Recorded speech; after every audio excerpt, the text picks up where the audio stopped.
नमस्कार दोस्तों, मेरा नाम अनिल सोलंकी है। मेरे यूट्यूब मंच लाउड जाट वॉइस में आप सबका स्वागत है। दोस्तों, आज बात करते हैं विनेश फोगाट की, जुलाना की एमएलए विनेश फोगाट की। विनेश फोगाट के एक बयान ने तूफान ला दिया है देश के अंदर। और जो बीजेपी की ट्रोल आर्मी है, जो सो कॉल्ड नए नए राष्ट्रवादी हैं, देशभक्त हैं, वो उसको सोशल मीडिया पे ट्रोल कर रहे हैं। एक से एक भद्दी बातें लिख रहे हैं, बोल रहे हैं। उसने कहा क्या है? उसने ये कहा है कि मैं, जो मेरा पुराना जो उसका काम है कुश्ती, राजनीति में तो वो किसी मजबूरी के कारण आई थी। वो मजबूरी क्या है वो भी आगे मैं आपको वीडियो में बताऊंगा।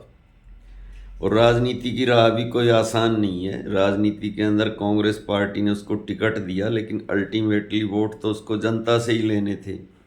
और उसने जो आसान सीट थी जहाँ की वो रहने वाली है, दादरी ज़िले की, वहाँ से न लड़के जुलाना सीट को चुना था, जो उसकी ससुराल की सीट है। और वो सीट जहाँ से कांग्रेस कभी जीतती भी नहीं थी, खैर। और उसके सामने भाजपा ने जाट गैर जाट का भी मामला किया था। योगेश बैरागी नाम के एक पायलट को टिकट दे के वो भी उसने जीत हासिल करके दिखाई। और राजनीति में जाना कोई गुनाह नहीं है, चुनाव लड़ना कोई गुनाह नहीं है। अब बात करते हैं, अभी जो उसने घोषणा करी है, उस घोषणा के बाद कुछ लोगों के पेट में ऐंठन क्यों हो रही है। वो लोग जो बृजभूषण के समर्थक हैं या भाजपा के समर्थक हैं, वो उसको ट्रोल क्यों कर रहे हैं। सबसे पहली बात, बृजभूषण कोई साधु नहीं, कोई संत नहीं। 1996 में यह आदमी टाडा के अंदर जेल जा चुका है। इस आदमी पर यह आरोप थे कि इसने दाऊद इब्राहिम के लोगों को अपने घर में शरण दी। दाऊद इब्राहिम वो आदमी जिसने बम्बई के अंदर सैकड़ों लोगों की जान ली, बम ब्लास्ट करवा के, और जो देश छोड़ के भागा हुआ, उसके गैंग से बृजभूषण के सीधे सीधे रिश्ते थे।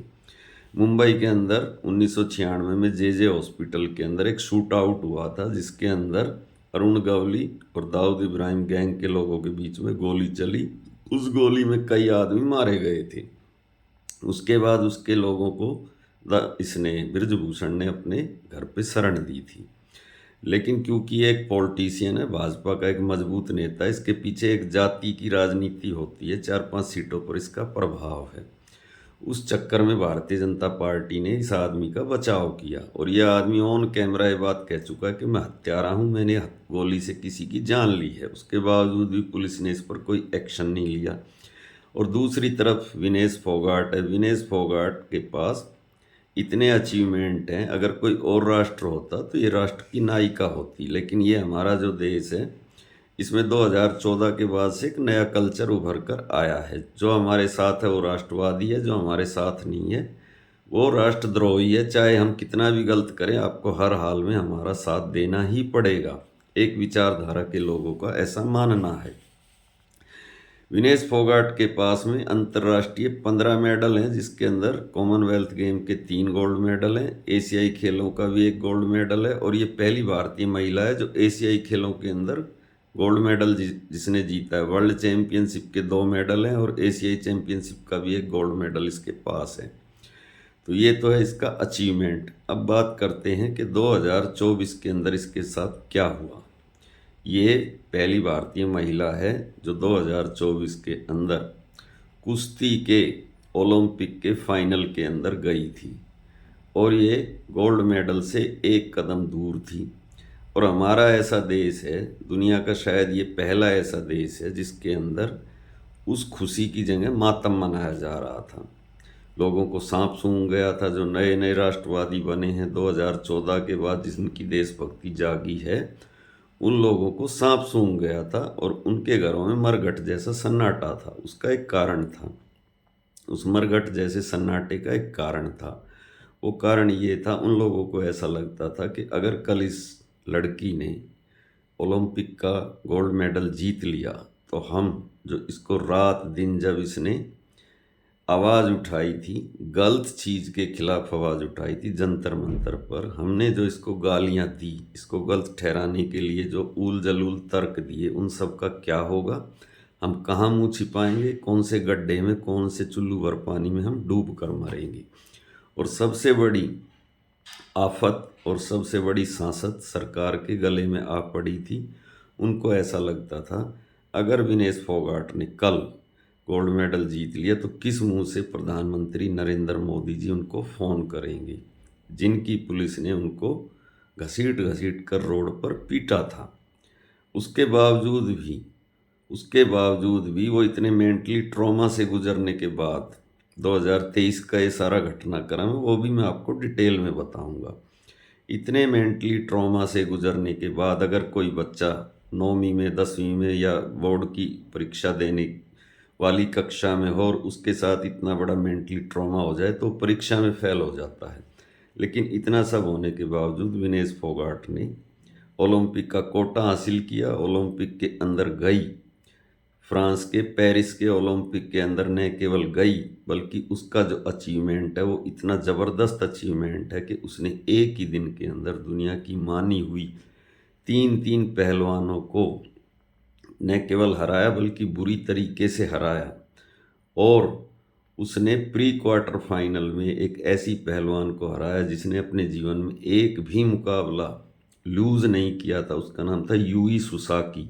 गौर से सुनना, जापान की पहलवान यूई सुसाकी। उस यूई सुसाकी ने 4 बार की वो वर्ल्ड चैंपियन, 2 बार की वो ओलंपिक की गोल्ड मेडलिस्ट, 17 मुकाबले अपने जीवन में लगातार जीते। उसको विनेश फोगाट ने प्री क्वार्टर फाइनल में 3-2 से हराया। उसके बाद उसी दिन, गौर करना आप, उसी दिन तीनों मुकाबले उसने जीते। क्वार्टर फाइनल में उसने यूक्रेन की ओक्वाना लिवाच को 7-5 से हराया और फिर सेमीफाइनल में क्यूबा की गुंजमैन लोपेजी से उसका मुकाबला हुआ जिसको उसने 5-0 से हराया। उसको एक भी पॉइंट लेने नहीं दिया। अब बात आ गई फाइनल की। फाइनल में उसका मुकाबला होना था अमेरिका की सारा एन हिल्टर ब्रांट के साथ और उसको हराते ही एक इतिहास बनता। भारत में कुश्ती का पहला गोल्ड मेडल आता और वो भी एक महिला के हाथ से आता। लेकिन इन सारी चीज़ों से होता ये कि हमारे देश के सो कॉल्ड फर्जी राष्ट्रवाद के अहंकार पर एक चोट लगती। ये वो लोग हैं जो एक गुंडे को बचाना राष्ट्रवाद मानते हैं, राष्ट्र के नायकों को नीचा दिखाने के लिए कोई कसर नहीं छोड़ते। सोशल मीडिया पर इतनी गंदी और भद्दी बातें लिखते हैं जिनको पढ़ के शर्म भी शर्म से डूब के मर जाए।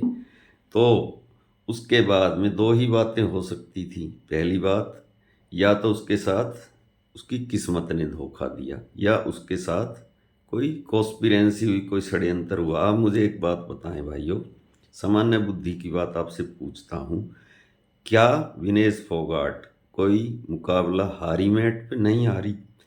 उसके साथ जो 100 ग्राम वजन वाली जो ट्रेजेडी हुई उसके पीछे 2 ही बातें हो सकती, या तो किस्मत या तो फिर कोई षड्यंत्र।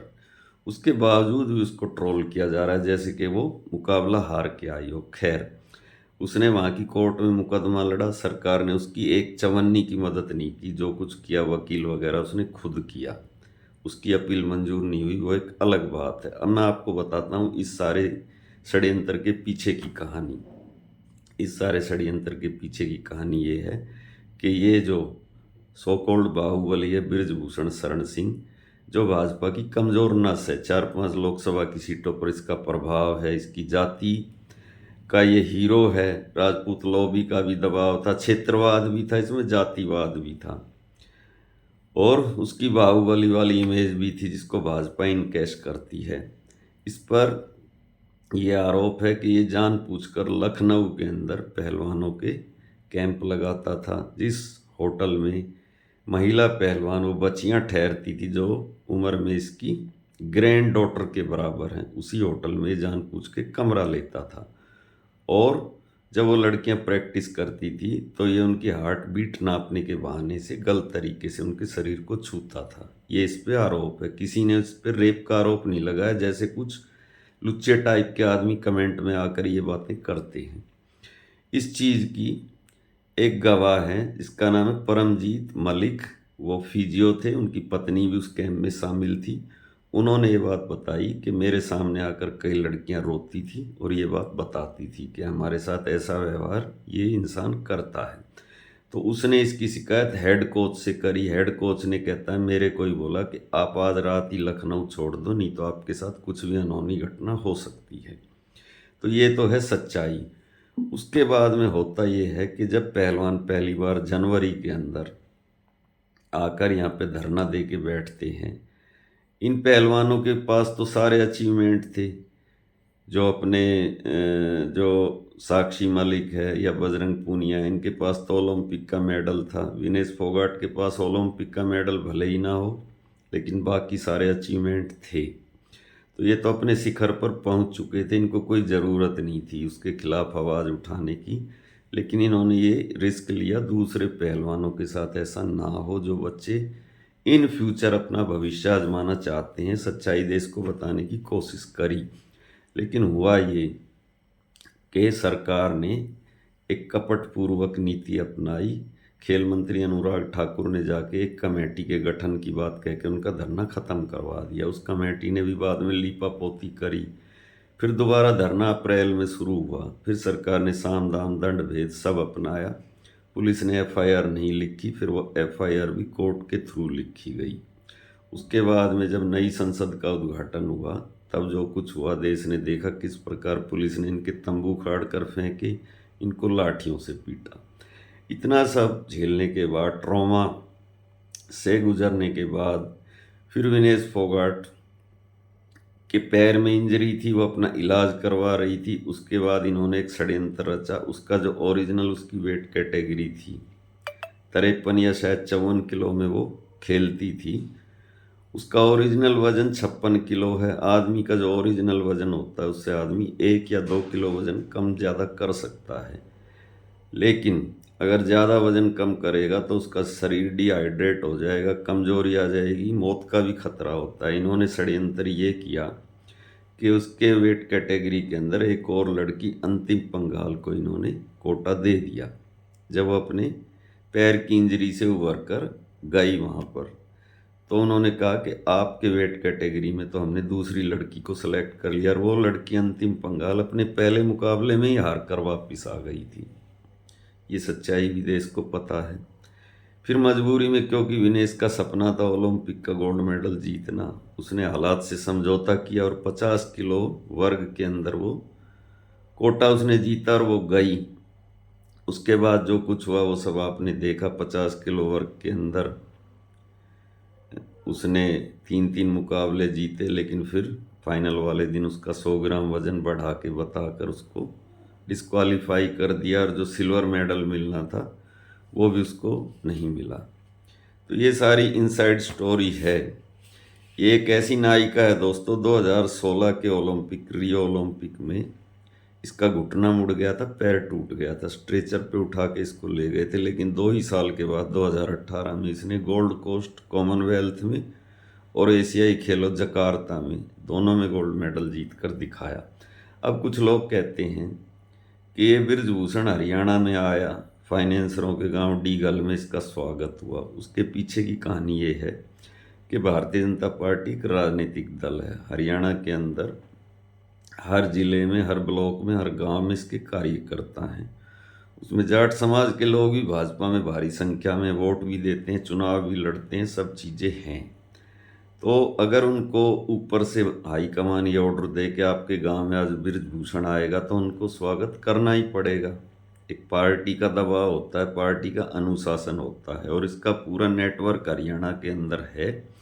उसी नेटवर्क का फ़ायदा उठाकर इसने उस नाबालिग लड़की से बयान बदलवाए हैं, और पॉक्सो वाले एक्ट में ये निकल गया, अपनी गर्दन इसने निकाल ली है। बाकी जो मुकदमे हैं वो भी इस पर चल रहे हैं, लेकिन उनको भी ये धीरे धीरे सेटल कर लेगा, और आखिरी में वहाँ से भी ये निकल जाएगा।